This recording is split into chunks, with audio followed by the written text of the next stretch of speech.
Hello दोस्तों, I hope आप बहुत ही अच्छे होंगे। इस वीडियो में पढ़ने वाले में दोस्त प्रश्नावली 6.b को स्टार्ट करने जा रहे हैं। तो अब देखिए, इस प्रश्नावली के प्रश्नों को स्टार्ट करने से पहले जो बेसिक कॉन्सेप्ट है वह पढ़ते हैं, क्योंकि आपको पता है मेरे दोस्त बेसिक कॉन्सेप्ट नहीं क्लियर रहेगा तो प्रश्न नहीं बनने वाले हैं। ठीक है, तो सबसे पहला काम यहाँ पर हमने टॉपिक जो पहले लिख रखी है इस प्रश्नावली के थ्रू कि त्रिभुजों में समरूपता। त्रिभुजों में समरूपता क्या होता है मेरे दोस्त, उसको सीखेंगे। उसके पहले जानेंगे मेरे दोस्त समरूप क्या होते हैं। ठीक है, तो हमने पिछली वीडियो में बहुत अच्छे से डिस्कस किया था, वो आपने वीडियो देखी तो अच्छी बात है, नहीं देखी तो इतना जानिए मेरे दोस्त। जो दिखने में समान हो वो आपका क्या होता है, समरूप होता है। ठीक है, जैसे कि आपने देखा होगा मेरे दोस्त, फोटो जो हमारा निकलता है ये ऐसे एक छोटा फोटो होता है, ऐसे एक बड़ा फोटो भी आपका हो सकता है मेरे दोस्त। तो यह दोनों जो है आपका क्या होगा, समरूप होंगे। क्योंकि अगर हम इसको ऐसे बढ़ाते चले जाएं, मोबाइल में देखते होंगे, मोबाइल की स्क्रीन पे ऐसे जूम इन करते चले जाएं मेरे दोस्त, तो ऐसा कुछ आपका दिखने लग जाएगा। और उसके बाद से इसको पास पास करने लग जाएं, ठीक है, तो आपका ऐसा दिखने लगा। ठीक है, तो इस तरीके से मेरे दोस्त हम कह सकते हैं कि जिसका आकार समान हो, जो दिखने में समान हो मेरे दोस्त, वो क्या होगा, समरूप होगा। ठीक है, अब हमें क्या है, त्रिभुज के बारे में पढ़ना है, इसलिए त्रिभुजों में समरूपता के बारे में जानना पड़ेगा। क्या क्या कंडीशन होते हैं मेरे दोस्त, तो कंडीशन दो होते हैं। एक कंडीशन ये होता है कि दो त्रिभुज समरूप होते हैं यदि, यहाँ पर सिंपली मैंने लिख भी रखा है, उनके संगत कोण बराबर हो। क्या मेरे दोस्त, उनके जो है संगत कोण बराबर हो तथा उनकी संगत भुजाएं एक ही अनुपात में हो। ठीक है मेरे दोस्त, मैंने बताया उनके संगत कोण बराबर हो तथा उनकी संगत भुजाएं एक ही अनुपात में हो। इस चीज को समझने के लिए, इस कॉन्सेप्ट को समझने के लिए मेरे दोस्त हमें एक छोटा सा एग्जाम्पल लेना पड़ेगा। मैं क्या करता हूँ, यहाँ पर एग्जाम्पल के लिए दो डायग्राम बनाता हूँ। ठीक है, एक छोटा बना लूँगा और एक थोड़ा सा मैं बड़ा बना देता हूँ। ठीक है, अच्छे से बनाता हूँ इसको भी, मैंने एक बड़ा बना लिया। ठीक है, अब देखिए इसमें नाम दे दिया ए बी और सी, और इसका नाम दे दिया मेरे दोस्त पी क्यू और आर। ठीक है, यह कोड हमने कह दिया भैया इस कोड के बराबर, यह कोड इस कोड के बराबर है और यह कोड इस कोड के बराबर है। तो यहाँ पर देखिए सिंपली बोला गया है कि उनके संगत कोण बराबर है, यानी कि यह दोनों त्रिभुज समरूप होंगे कब, जब इनके संगत कोण बराबर है, यानी कि कोण बी इक्वल अगर हम देखें कोण क्यू के रहे, साथ में कोण सी, यह कोण इस कोण के अगर हम संगत मानते हैं, ठीक है, अभी कंडीशन चेंज भी होता है, तो यह कोण इस कोण के संगत मानते हैं, कोण बी बराबर हो जाएगा कोण क्यू के, कोण सी बराबर हो कोण आर के मेरे दोस्त, और कोण ए बराबर हो किसके, कोण पी के। ठीक है, यह पहला कंडीशन होता है। और दूसरा कंडीशन यह होता है मेरे दोस्त, मेरे भाई ध्यान समझिए, उनके संगत भुजाएं एक ही अनुपात में हों। संगत भुजाओं का कहने का मतलब यह है मेरे दोस्त कि यह भुजा ए बी बटे हम कह सकते हैं पी क्यू के हो। ठीक है, बराबर क्या मेरे दोस्त, बराबर ए सी भुजा, यह भुजा इस भुजा के संगत हो बटे पी आर के बराबर हो, और साथ में बी सी भुजा मेरे दोस्त किसके बराबर है, तो क्यू आर के बराबर हो। ठीक है, यह आपका होना चाहिए, सिंपली समझ में आया, यह आपका होना चाहिए। यानी कि संगत भुजाएं क्या क्या हुई, तो यह भुजा इस भुजा के संगत हुई, तो यह भुजा इस भुजा के संगत और यह भुजा इस भुजा के संगत, तीनों जो भुजाओं का अनुपात है वह संगत हो, बराबर हो। ठीक है, समझ में आया, संगत भुजाओं का अनुपात क्या हो, इक्वल हो, उस कंडीशन में दोनों त्रिभुज क्या होंगे, समरूप होंगे। असमरूप को कैसे लिखते हैं ध्यान समझिए मेरे दोस्त, अगर त्रिभुज ए बी सी हमने लिखा, असमरूप का यह साइन होता है, आपने क्लास 9 में सर्वांकम सम का साइन ऐसे कुछ पढ़ा होगा। ठीक है, ऐसे ही बनाते हैं लेकिन बस बराबर की बात करते हैं। अब यह आपका समरूप का साइन होता है, आपने लिख दिया मेरे दोस्त त्रिभुज पी आर क्यू। ठीक है, तो आप कहोगे यार सर यह समरूप है, लेकिन मेरे दोस्त यहाँ पर जो हमने कंडीशंस लिखा है वो गलत है। समरूप दोनों त्रिभुज में जब लिखते हैं तो इस बात का ध्यान रखते हैं कि जो जो भुजाएं संगत भुजाओं का अनुपात समानुपात है उसी हिसाब से लिखते हैं। यानी कि हमने त्रिभुज ए बी सी, यहाँ पर सॉरी सी छूट गया था, त्रिभुज ए बी सी लिखा है तो ठीक है, तो उस हिसाब से त्रिभुज यहाँ पर इसको जब लिखेंगे तो ध्यान देंगे ए बी के बीच की भुजा यह है, तो उसके संगत कौन सी भुजा थी, तो पी क्यू थी ना, ए बी बट्टे पी क्यू किया था ना, तो यह भुजा होनी चाहिए, यानी कि पी क्यू होना चाहिए यहाँ पर पहले। उसके बाद अगर ए सी को देखें हम लोग, ए सी बटे पी आर के हमने किया है, ए सी बटे पी आर के, नहीं इसके बराबर, सॉरी इस भुजा के ए सी के अंदर यह भुजा आ रही है और पी आर के अंदर यह भुजा आ रही है, तो अतः हम देखिए यहाँ पर ध्यान समझिएगा, पी क्यू हमने लिखा। अब हमें किसकी लिखने की ज़रूरत है, तो जो बचा हुआ है, तो यहाँ पर क्या बचा है, आर, तो आर, ठीक है, ऐसे लिख सकते हैं।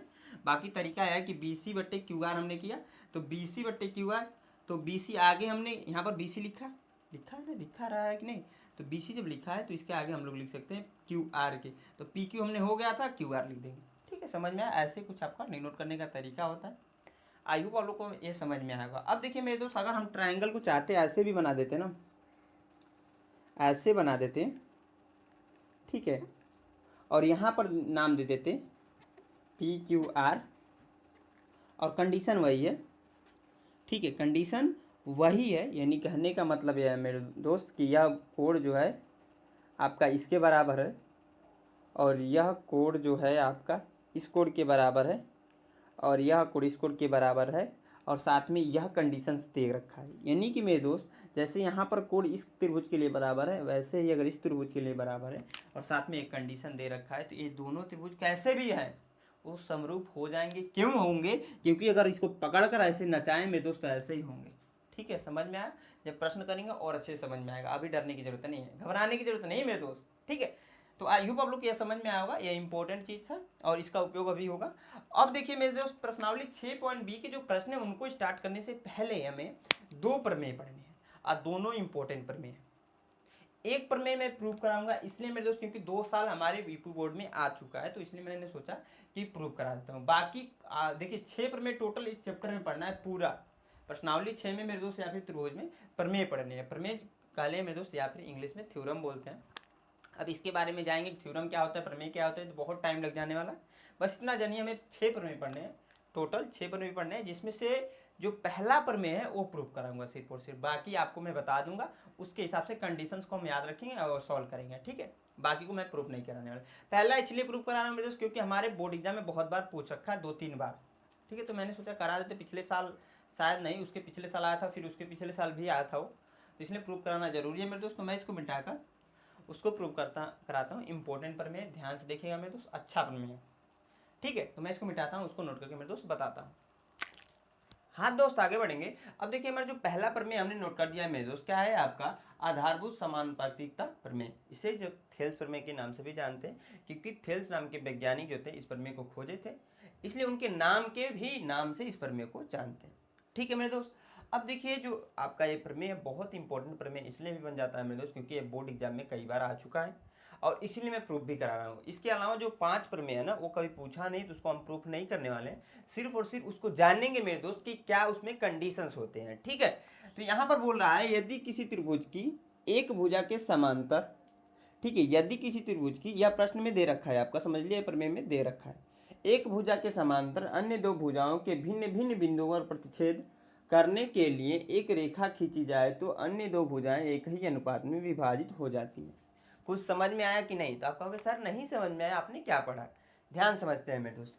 यहाँ पर इस स्टेटमेंट का कहने का मतलब है मेरे दोस्त, यदि किसी त्रिभुज में एक भुजा के समांतर, मैंने क्या किया मेरे दोस्त, BC एक त्रिभुज बनाया, अब BC के समांतर कर दिया DEQ। एक भुजा के समांतर मेरे दोस्त रेखा खींची जाए अन्य 2 बिंदुओं को प्रतिच्छेद करती हुई, अन्य 2 बिंदुओं को प्रतिच्छेद करती हुई, तो उस कंडीशन में क्या होगा मेरे दोस्त, यहाँ पर ध्यान सुनिए, ये अन्य 2 भुजाएं एक ही अनुपात में विभाजित हो जाती हैं। यहाँ पर सिंपली बोला है, कहने का मतलब यह है भैया कि AD बाई AB अब बराबर हो जाएगा AE बाई AC के, यानी कि जो यहाँ पर इस पॉइंट पर मेरे दोस्त कह लें और इस पॉइंट पर यह जो कट कर रहा है, इनका जो अनुपात निकलेगा मेरे दोस्त वो इक्वल होगा।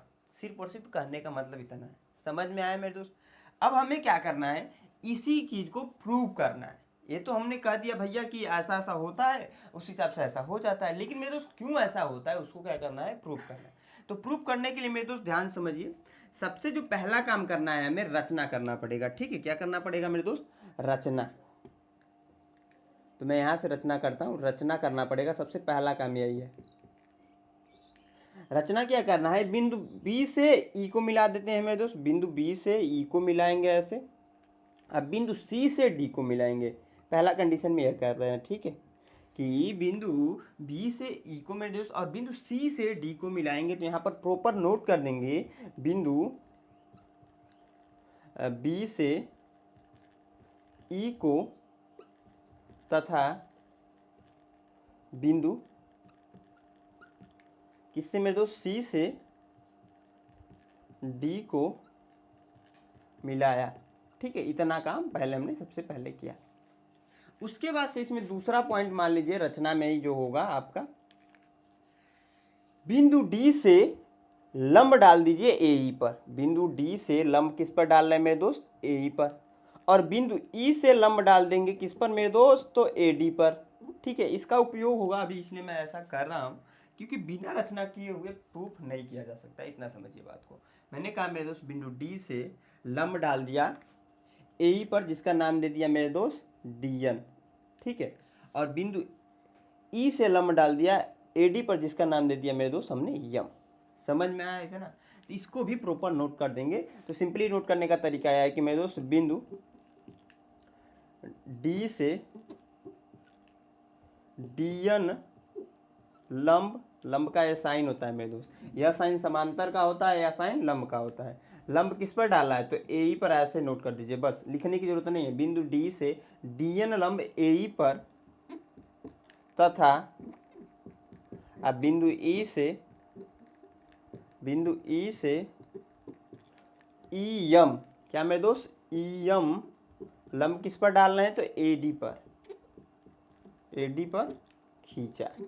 ठीक है, इतना समझ में आया। इतना सबसे पहला काम करना है, रचना कर लेना है, रचना इंपॉर्टेंट है। अब देखिए मेरे दोस्त ध्यान समझिए, यहाँ पर आपका हमें एक फार्मूले की आवश्यकता पड़ेगी। क्या मेरे दोस्त, त्रिभुज का क्षेत्रफल का। आपको फार्मूला याद होना चाहिए मेरे दोस्त कि त्रिभुज का क्षेत्रफल बराबर क्या होता है। तो बहुत सारे मेरे भाइयों को याद होगा, और जिन भाइयों को नहीं याद है मैं यहाँ पर लिख देता हूँ। 1/2 होता है, आधार होता है मेरे दोस्त, अगुड़े ऊंचाई होता है। ठीक है, यही आपका क्या होता है मेरे दोस्त, सूत्र होता है, या फिर कह ले फार्मूला होता है। ठीक है, मैंने कहा त्रिभुज का क्षेत्रफल बराबर होता है 1/2 गुणे आधार गुणे ऊंचाई। ठीक है, इतना समझ में आया। अब यहाँ पर हम क्या करेंगे मेरे दोस्त, आप एक क्या कीजिएगा, यहाँ पर आधार की बातें चल रही है ना, आप एक बार त्रिभुज को इसमें देखिएगा और इस त्रिभुज में ए बी को आधार मानिएगा। क्या मेरे दोस्त, ए बी के लिए, या लिखने की जरूरत नहीं होती मेरे दोस्त, ऐसा माइंड में मानकर करते हैं, क्योंकि थोड़ा सा यहाँ पर कॉम्प्लिकेटेड हो जाता है, कई सारे त्रिभुज लेना पड़ता है जिससे कॉम्प्लिकेटेड हो जाता है। लेकिन मेरे दोस्त आप एक बार क्या करेंगे, जब ए बी आधार को देखेंगे मेरे दोस्त, यहाँ हमारा रेड वाला मार्कर पता नहीं क्यों चल ही नहीं रहा है, ए बी आधार को देखेंगे मेरे दोस्त, ए बी आधार को, तो उस कंडीशन में अभी मैं मिटा दूंगा थोड़ी देर बाद। ए बी आधार पर जब देखेंगे तो कितने त्रिभुज बन रहे हैं वो देखिए, यह देखना है मेरे दोस्त कि ए बी आधार पर कितने त्रिभुज बन रहा है। तो आप कहोगे सर एक यह बन रहा है, ठीक है, और साथ में एक यह वाला भी बन रहा है ना मेरे दोस्त, ध्यान देखते रहिए। और यहाँ पर देखोगे तो ऐसा भी एक बन रहा है और ऐसा भी एक बन रहा है, तो कई सारे त्रिभुज बन रहे हैं, लेकिन हमें सिर्फ 2 त्रिभुज लेने हैं। कौन कौन से मेरे दोस्त, तो एक आपको लेने हैं त्रिभुज, ठीक है, ए डी ई का क्षेत्रफल, ए डी ई का क्षेत्रफल बराबर क्या होता है मेरे दोस्त, 1/2 इंटू, हमने फार्मूला लिख रखा है, त्रिभुज का क्षेत्रफल बराबर 1/2 गुणे आधार गुणे ऊंचाई। ध्यान से देखिए, यहाँ पर मैंने कहा ए डी ई का क्षेत्रफल, जब ए डी ई लिया है मेरे दोस्त, ध्यान समझिएगा, मैं इधर डायग्राम बना देता हूँ, ठीक है, जिससे आसान भी हो जाएगा और समझाने में भी आप लोग को आसानी होगी। ठीक है, तो यहाँ पर देखिए आपका इसको ऐसे मिलाया गया है, इसको ऐसे मिलाया गया है, ठीक है, इसको यहाँ से लंब डाला गया, इसमें यहाँ से लंब डाला गया, ए एम है, ए एन है आपका, ए है, ए डी है, ए आपका ई है मेरे दोस्त, समझने के लिए मैं बता रहा हूँ इसको, बी और ए सी है। तो इस कंडीशन में देखोगे मेरे दोस्त, ध्यान समझोगे, तो मैंने क्या किया है कि यह जब भुजा लिया है तो यह त्रिभुज लिया है। ठीक है, जब यह त्रिभुज मेरे दोस्त हमने लिया है तो ध्यान समझिए, आपका यह आधार है, मैंने कहा कि इसको आधार मानना है। ठीक है, ए बी पर जब ले रहे हैं तो इसको ही आधार मानना, जब यह आधार होगा तो क्या हो जाएगा, ए डी हो जाएगा मेरे दोस्त आधार, इंटू, ध्यान समझते रहिए हर एक पॉइंट को, इंटू अब लंब क्या होगा, क्योंकि ऊंचाई मतलब क्या है, लंब इसमें क्या होगा, तो बहुत सारे स्टूडेंट्स यह कर देंगे, तो आपको ही पता है मेरे दोस्त यह गलत हो जाएगा, क्योंकि यहाँ पर यह जो है 90 अंश का कोण बना रहा है। आप किसी भी त्रिभुज में, ऐसा एक त्रिभुज है मेरे दोस्त, और यहाँ से लंब इस पर डालते हैं मेरे दोस्त, ठीक है, और यह आधार मानेंगे, तो उसकी ऊंचाई कह लें या फिर उसका लंब कह लें मेरे दोस्त, यही होगा कि नहीं मेरे भाई, आप कहोगे यस सर होगा, क्योंकि आपने पढ़ा होगा पिछली कक्षाओं में। तो यहाँ पर क्या होगा कि यह आपका लंब हो जाएगा, लंब क्या हो जाएगा, तो ई एम हो जाएगा, क्या हो जाएगा मेरे दोस्त, ई एम या फिर ई एम ही कर लीजिए। तो मैंने ई एम लिख दिया क्योंकि ई पहले आता है ना अल्फाबेट में, इसलिए मैंने ई पहले लिखा है। इतना समझ में आया। इसको मैं मिटाता हूँ मेरे दोस्त, आगे समझते हैं हम लोग। तो यह हो गया आपका समीकरण नंबर 1। उसके बाद से मेरे दोस्त यहाँ से यहाँ तक हम आ गए। अब यहाँ से यहाँ तक आना है और त्रिभुज ही देखना है। तो यहाँ से यहाँ तक मेरे दोस्त यह एक त्रिभुज ऐसा कुछ बनता हुआ आप लोग को दिख रहा होगा, यानी कि हम नोट कर सकते हैं, क्या नोट कर सकते हैं, त्रिभुज बी। ठीक है, बी पहले आता है, तो बी डी ई का क्षेत्रफल, ठीक है, इक्वल किसके होगा, 1/2 मेरे दोस्त। तो ये तो रहेगा क्योंकि हमने फार्मूले में वो पढ़ रखा है। आधार गुणे ऊंचाई, आधार मैंने बोला इसी को मानना है मेरे दोस्त। तो आधार हो जाएगा आपका बी डी इंटू, ध्यान से समझिएगा, इनटू द पॉइंट, ध्यान समझिएगा मेरे दोस्त। यहाँ पर जो डायग्राम बना है कुछ ऐसे बना हुआ है आपका, ठीक है, ऐसे कुछ बना हुआ है मेरे दोस्त। इसका नाम है आपका बी। मैंने इस जो त्रिभुज लिया उसको, उस भाग को काट कर वहाँ पर लिख दिया है। इसका नाम है मेरे दोस्त ई, इसका नाम है डी, और इसको आगे की साइड ऐसे बढ़ा रहे हैं, ऐसे यहाँ पर मिलाएंगे तब तो जाकर आपका यम मिल रहा है। ठीक है, इतना हो रहा है मेरे दोस्त। तो ध्यान से समझिए, आपका आधार तो यही लेना है, मैंने पहले बता दिया है। तो ऊंचाई क्या होगा, ऊंचाई आपका डी ई ऊंचाई नहीं होगा, ठीक है, क्योंकि यहाँ पर क्या होगा, अगर हम इस त्रिभुज को ऐसे बनाए मेरे दोस्त, ठीक है, ऐसे बना ले रहे हैं, ध्यान समझते रहिए हर एक पॉइंट को, क्योंकि इम्पोर्टेंट है और बहुत सारे स्टूडेंट को समझ में नहीं आता है, बहुत सारे टीचर बता भी नहीं पाते हैं, क्योंकि मैंने ऑफलाइन जो कॉलेजेस हैं, जो स्कूल्स हैं, ऐसी हालत है उनकी, स्कूल्स की सॉरी, ऐसी हालत है मेरे दोस्त कि वहाँ पर अच्छे टीचर है ये नहीं है। तो मेरे दोस्त, जिन भाइयों को प्रॉब्लम हो रही है, स्कूल में नहीं समझ में आ रहा है, यहाँ पर देखिए ध्यान से, आपको समझ में ज़रूर आएगा। यहाँ पर आपका यह पॉइंट है बी, आपका ये है आपका ई, ये आपका है डी मेरे दोस्त, ठीक है। तो यहाँ पर मैंने इसको आधार माना है, बी डी को ही तो आधार माना है मेरे दोस्त। इसी को हमने घुमा दिया भैया, इसको खींच दिया, इसको घुमा दिया, तो यहाँ पर आपका ऐसे कुछ डी यम एम के यहाँ पर प्राप्त हो रहा है। ठीक, तो ऊंचाई तो यह कंसीडर करेंगे कि ना पीछे ऊंचाई बनेगा ना, अधिक कोण अगर आपने पढ़ा होगा मेरे दोस्त, क्योंकि यहाँ पर क्या है, ये अधिक कोण है, ठीक है। तो अधिक कोण में क्या होता है ना, उसका जो लंब होता है आपका त्रिभुज के पीछे बनता है, या फिर कह ले कोण के पीछे बनता है। त्रिभुज के बजाय मैं ये कहूँ मेरे दोस्त, कोण के में दोस्त क्या होता है, पीछे बनता है आपका अधिक कोण में, यानी कि ऊंचाई आपका यह हो जाएगा। तो यहाँ पर नोट कर देंगे ई एम, ठीक है। इतना समझ में आया मेरे दोस्त, इसे समीकरण नंबर 2 मानेंगे, ठीक है, इतना चमका। अब देखिए मेरे दोस्त, आप जाइए इस पर एसी के लिए देखेंगे। एसी जब है, एसी, ठीक है, एसी घरों में लगवाना आज के टाइम बहुत ज़रूरी है, जिनके पास पैसा है मेरे दोस्त उनके लिए, क्योंकि बहुत ज़्यादा गर्मी पड़ रही है अभी, ठीक है। तो एसी के लिए देखेंगे तो पुनः त्रिभुज ए ई डी का क्षेत्रफल हम कह सकते हैं। ए ई डी का क्षेत्रफल में जब कहेंगे तो मेरे दोस्त यही आपका आधार होगा। फिर से तो त्रिभुज ए ई डी के बजाय मेरे दोस्त त्रिभुज ए ई डी कह ले मेरे दोस्त, या फिर त्रिभुज ए डी ई कह ले, बात तो एक ही है। मैंने डी को पहले लिख दिया, ई को बाद में लिख दिया, ठीक है, उससे हमारे मान में कोई डिफरेंस आएगा नहीं, तो मैं यहाँ पर कर देता हूँ ए डी ई का क्षेत्रफल, ठीक है, बराबर क्या हो जाएगा 1/2 गुणे आधार आपका क्या है, आधार आपका ए है इस कंडीशन में, ए इंटू ए ही आधार है। लंब आपको पता होगा जिस प्रकार यहाँ पर जब ए डी आधार हो रहा था तो लंब यह हो जा रहा था, उसी प्रकार से मेरे दोस्त यहाँ पर जब ए ही आधार होगा तो लंब आपका हो जाएगा डी एन। क्या होगा मेरे दोस्त, डी एन, समीकरण नंबर 3 से, ठीक है। इतना समझ में आया, इतना चमका मेरे दोस्त। आगे देखिए ध्यान से, यहाँ पर आ जाइए आप लोग, क्योंकि देखिए थोड़ा सा ये बड़ा होने वाला है तो इसलिए मैं पास पास भी लिख रहा हूँ आपका त्रिभुज। उसके बाद से आ जाइए यहाँ पर जो त्रिभुज आपका बन रहा है मेरे दोस्त इधर के साइड, जैसे यहाँ पर बन रहा था तो हम लोग ले रहे थे, क्योंकि आपका ए सी आधार होना चाहिए, तो यहाँ से यहाँ तक बचा है, ई से सी तक बचा है, तो उस कंडीशन में देखोगे तो यहाँ पर एक ट्रायंगल बनता हुआ दिख रहा होगा। तो इस हिसाब से हम लिख सकते हैं त्रिभुज, ठीक है, सी डी ई का क्षेत्रफल, सी डी ई का क्षेत्रफल बराबर मेरे दोस्त, क्षेत्रफल बराबर मेरे दोस्त 1/2 यानी कि 1/2 इंटू आधार आपका यही है, इसी आधार हो जाएगा, सी ई लिखिएगा, इंटू आपका मेरे दोस्त ऊंचाई। यहाँ पर भी सेम कंडीशन में, जैसे यहाँ पर जब हम ले रहे थे तो यहाँ आपका लंब हो जा रहा था ना, वैसे ही मेरे दोस्त यहाँ पर जब लेंगे तो लंब इधर के साइड बनेगा, यानी कि डी एन हो जाएगा लंब, ठीक है। समीकरण नंबर 4 समझ में आ रहा है कि नहीं मेरे दोस्त? अगर आपका यह वाला जो पॉइंट है समझ में आया होगा, वैसे ही ठीक मेरे दोस्त यहाँ पर किया है तो डी एन लंब हो गया, ठीक है, इतना चमका, इतना समझ में आया मेरे दोस्त। अब हमें क्या करना है, समीकरण 1 और 2 को भाग लगाएंगे, समीकरण नंबर 3 और 4 को भाग लगाएंगे। समझ में, हमें लाना क्या था, यह।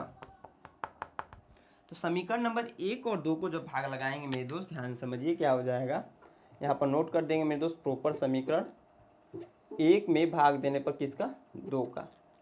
ठीक है, तो उस कंडीशंस के हिसाब से त्रिभुज ए डी ई का क्षेत्रफल, ठीक है, क्षेत्रफल बटे त्रिभुज बी डी ई का क्षेत्रफल, बी डी ई का क्षेत्रफल, ठीक है, इतना समझ में आया, बराबर 1/2 गुणे ए डी गुणे ई एम, 1/2 गुणे ए डी गुणे ई एम बटे 1/2 गुणे डी बी डी गुणे ई एम, 1/2 गुणे बी डी गुणे ई एम। ठीक है, अब देखिए 1/2 से 1/2 कैंसिल, ई एम से ई एम कैंसिल, यानी कि बचा क्या, त्रिभुज आपका ए डी ई का क्षेत्रफल बराबर मेरे दोस्त, क्षेत्रफल बट्टे सॉरी, त्रिभुज बी डी ई का क्षेत्रफल, ठीक है, इक्वल टू बराबर मेरे दोस्त, यानी कि A D by B D. ठीक है, इतना समझ में आया। समीकरण नंबर ये हो जाएगा आपका 5। इसको मैं मिटा देता हूँ मेरे दोस्त, इसकी अभी ज़रूरत नहीं है। यहाँ तक समझ में आया, यहाँ तक चमका मेरे दोस्त, चमका कि नहीं मेरे भाई, बोल जल्दी बोल। अब देखिए मेरे दोस्त, मैंने कहा कि समीकरण नंबर 3 और 4 का भी भाग लगा देंगे, 3 और 4 से भी भाग देंगे मेरे दोस्त। जब भाग देंगे मेरे दोस्त क्या हो जाएगा, त्रिभुज, इसको मैं नीचे तक कर देता हूँ, ए डी ई का क्षेत्रफल, ए डी ई का क्षेत्रफल बट्टे मेरे दोस्त त्रिभुज, ठीक है, यहाँ पर मैंने लिखा त्रिभुज सी डी ई का क्षेत्रफल, ई का क्षेत्रफल मेरे दोस्त बराबर हो जाएगा 1/2, इसको लिखूंगा ए ई गुणे डी एम, ए ई गुणे डी एन मेरे दोस्त, तो साथ में बटे हो जाएगा आपका n/2 ई सी ई गुणे डी एन, डी एन से डी एन कैंसिल, 1/2 से 1/2 कैंसिल, बचा क्या, ए ई बटे सी ई बचा। इसको मैं डायरेक्टली लिख देता हूँ, क्या मेरे दोस्त, ए ई बटे सी ई बचा। समीकरण नंबर ये हो जाएगा 6। अब देखिए यहाँ पर जगह नहीं है मेरे दोस्त, आगे हमें थोड़ा सा और इसमें करना है, सिर्फ ज़्यादा अब कुछ नहीं करना है। तो मैं क्या करता हूँ मेरे दोस्त, आप लोग को यहाँ पर आप क्या कीजिएगा ना, इसको नोट कीजिए अभी, ठीक है, इसको नोट कर लीजिए और रुक जाइए, हाँ इसको नोट कीजिए। मैं इसको मिटाकर मेरे दोस्त क्या करता हूँ, इसके आगे सोल्व करता हूँ। अब ज़्यादा कुछ नहीं रहेगा, आराम से हो जाने वाला।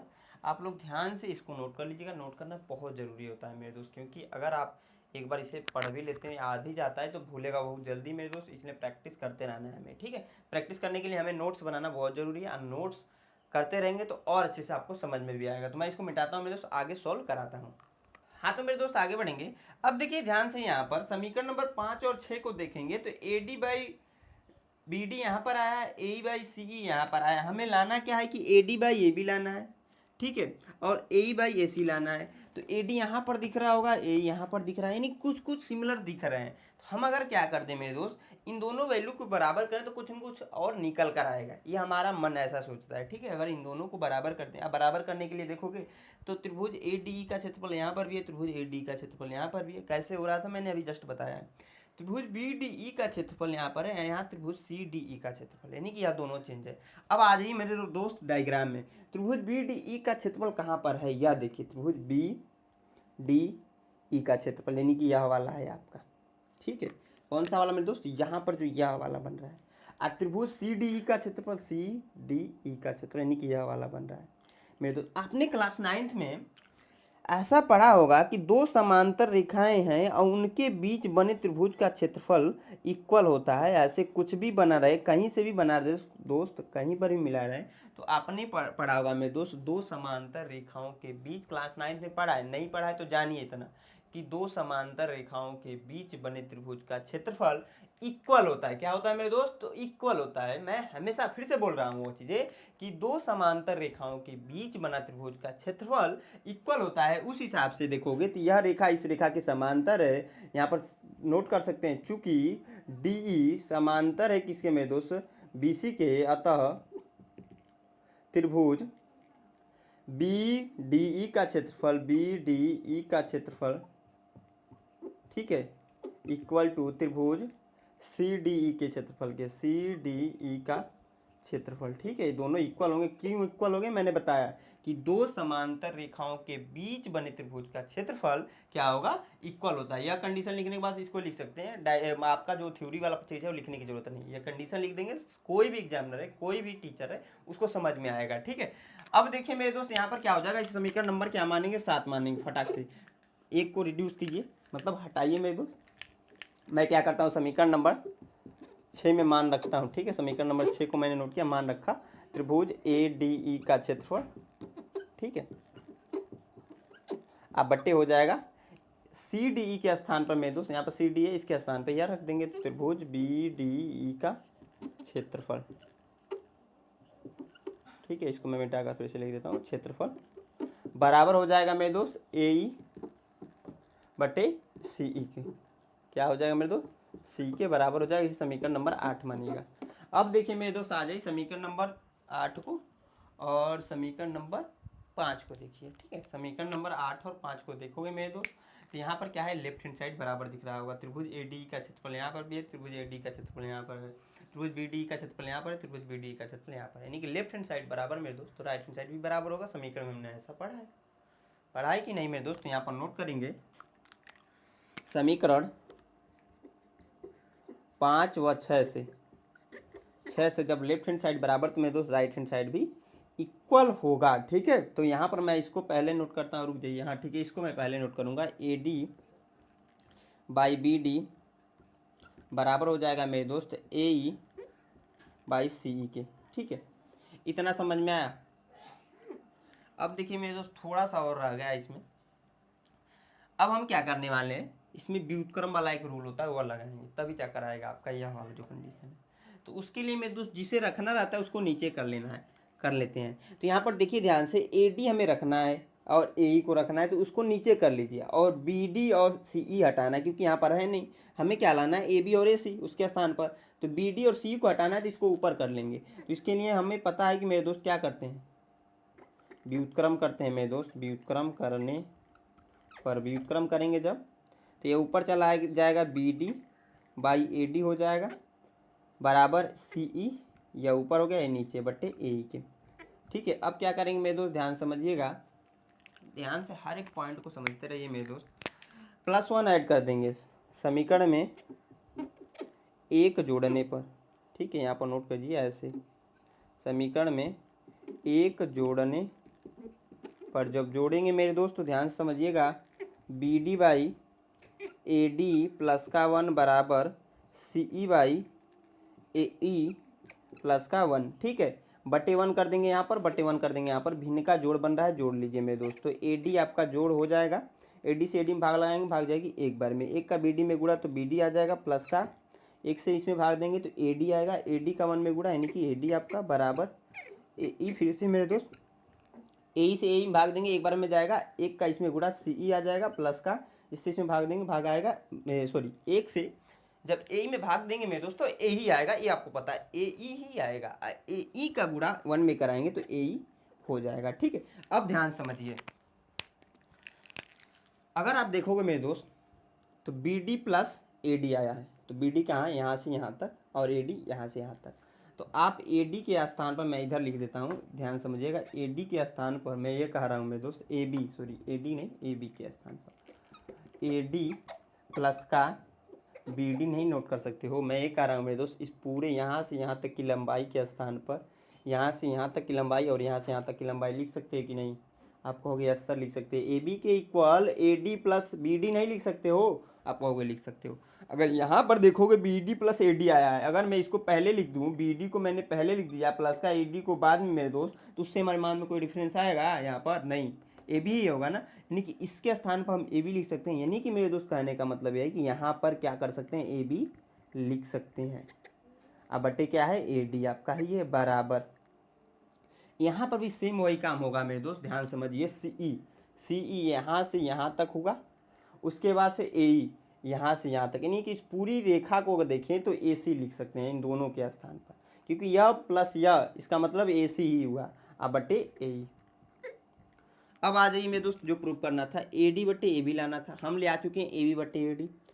ए बटे ए सी लाना था तो हम लाए ए सी बटे ए। अब कुछ करने की जरूरत नहीं मेरे दोस्त, इसको यहाँ पर मिटाकर मैं यहीं पर लिख देता हूँ, क्योंकि मिटाने से अच्छा है एडजस्ट मैं यहीं पर कर दूँ, ठीक है।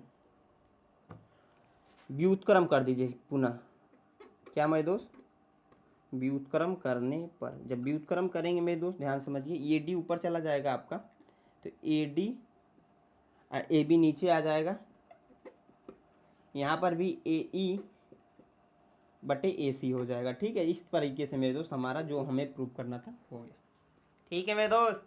थोड़ा सा लेंदी था, थोड़ा सा आपका यहाँ पर कॉन्सेप्चुअल चीज़ें थी, तो थोड़ा सा बोरिंग भी लगा होगा मेरे दोस्त, क्योंकि यहाँ पर मैं मस्ती नहीं मैथ पढ़ाता हूँ, तो थोड़ा सा आपको एकाग्र और कंसंट्रेशन बनाना पड़ेगा किसी भी चीज़ को सीखने के लिए। कभी भी मेरे दोस्त थोड़ा सा ध्यान लगाना पड़ता है, ठीक है। तो इस यही हमें प्रूव करना था मेरे दोस्त, हमने प्रूव कर दिया।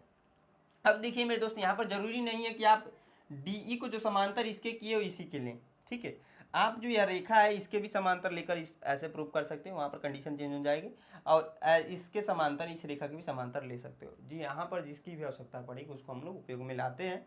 अब देखिए मेरे दोस्त, इसको मिटाकर मैं जो अगला प्रमेय बता दो वो आसान है, और उसको प्रूव नहीं कराने वाला हूँ, ठीक है। आसान है, आसानी से हो जाएगा मेरे दोस्त, इसको आप नोट कर लीजिएगा प्रॉपर।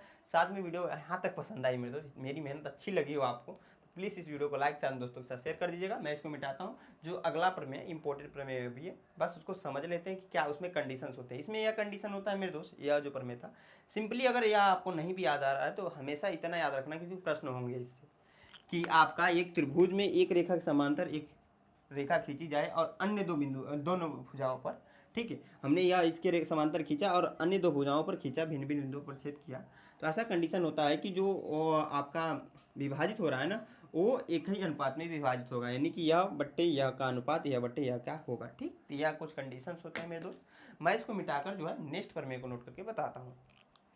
हाँ तो मेरे दोस्त, जो हमारा अगला प्रमेय हमने यहाँ पर नोट कर दिया है, क्या है मेरे दोस्त, प्रमेय कह रहा है कि आधारभूत समानुपातिकता प्रमेय का विलोम, जो हमने अभी पढ़ा है ना उसका ठीक है उल्टा होता है।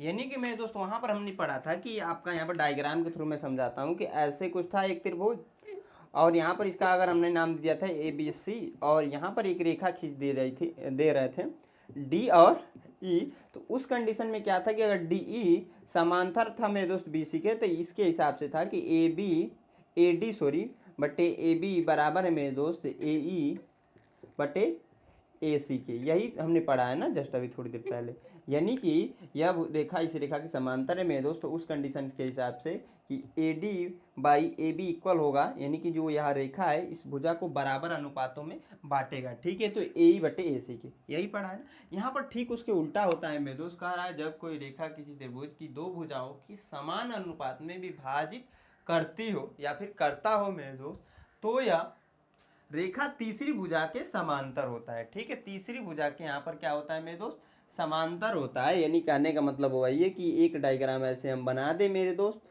और इसका नाम दे दे ए बी और सी, और यहाँ पर एक रेखा खींच दे मेरे दोस्त जिसका नाम दे दे डी और ई, ठीक है। तो आपका यहाँ पर ठीक उसके उल्टा है कि अगर दिया है क्या है मेरे दोस्त, प्रश्न में उपयोग होगा तब अच्छे से समझ में आएगा आपका, कि A D by A B, ठीक है, बराबर है ए ई बाई ए सी के, तो उस हिसाब से मेरे दोस्त हमें यहाँ पर सिद्ध को करना है, या फिर प्राप्त जो होता है, ठीक है, सिद्ध करना रहता है मेरे दोस्त क्या, कि आपका डी ई निकिया भुजा इस भुजा के समांतर है, ठीक है, बी सी के, यही होता है और यह होता भी है, ठीक है। इतना बस याद रखिएगा कि जब कोई आपका त्रिभुज में दो भुजाओं के त्रिभुज की दो भुजाओं पर भिन्न भिन्न बिंदु पर प्रक्षेद करती हुई रेखा खींचे, तो वह अगर एक ही अनुपात में है मेरे दोस्त, उस कंडीशन में क्या होगा कि वो रेखा तीसरी रेखा भुजा के समांतर होगा, वह भुजा तीसरी भुजा के समांतर होगा, ऐसे कह सकते हैं, ठीक है मेरे दोस्त। समझ में आई हो पाया होगा। अब देखिए मेरे दोस्त, वीडियो अच्छी खासी लंबी हो चुकी है, और मैंने मात्र प्रश्नावली 6.b के इस वीडियो में कॉन्सेप्ट ही सिखाने वाला था, स्टार्टिंग में भी बोला था शायद, ठीक है। क्योंकि देखिए मेरे दोस्त, वीडियो लंबी होने से कोई मतलब है नहीं, ज़्यादा लंबा वीडियो बनाने से, इससे अच्छा है मैं अगली वीडियो में बता दूं प्रश्नों को। तो 6.b के जो प्रश्न है मेरे दोस्त नेक्स्ट वीडियो में स्टार्ट करेंगे मेरे दोस्त, तो इसलिए मेरे दोस्त इस वीडियो को ध्यान से देख लीजिएगा, समझ लीजिएगा, क्योंकि नेक्स्ट वीडियो में जब प्रश्न पढ़ेंगे इनका उपयोग होगा, ठीक है।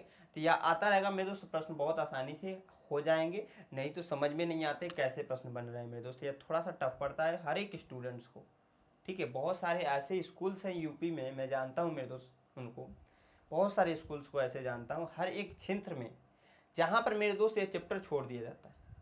और यही प्रॉब्लम है मेरे दोस्त पूर्वांचल का खासकर, कि यहाँ पर एजुकेशन सिस्टम थोड़ा सा कमज़ोर है और सबसे ज़्यादा जो बच्चे हैं आपके गवर्नमेंट एग्जाम की तैयारी करते हैं। क्योंकि यहाँ पर क्या है कि आपका जो बेसिक लेवल है मैथमेटिक्स का लें, जहाँ जिसकी ज़रूरत होती है इसको छोड़ दिया। यहाँ पर देखा जाता है तो जो अंक गणित होता है उसको छोड़ दिया जाता है, बहुत सारे चैप्टर्स छोड़ दिए जाते हैं, बताए नहीं जाते, जिनका उपयोग हमारे प्रैक्टिकल लाइफ में है।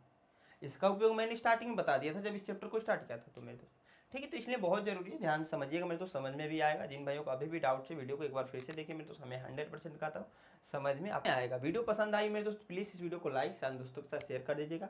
और हमारे चैनल में पहली बार विजिट किया मेरे दोस्त, अभी तक सब्सक्राइब नहीं किया तो सब्सक्राइब कर लीजिएगा। यहाँ तक वीडियो को देखने के लिए मेरे दोस्त मेरे तरफ से आप सभी दोस्तों को धन्यवाद।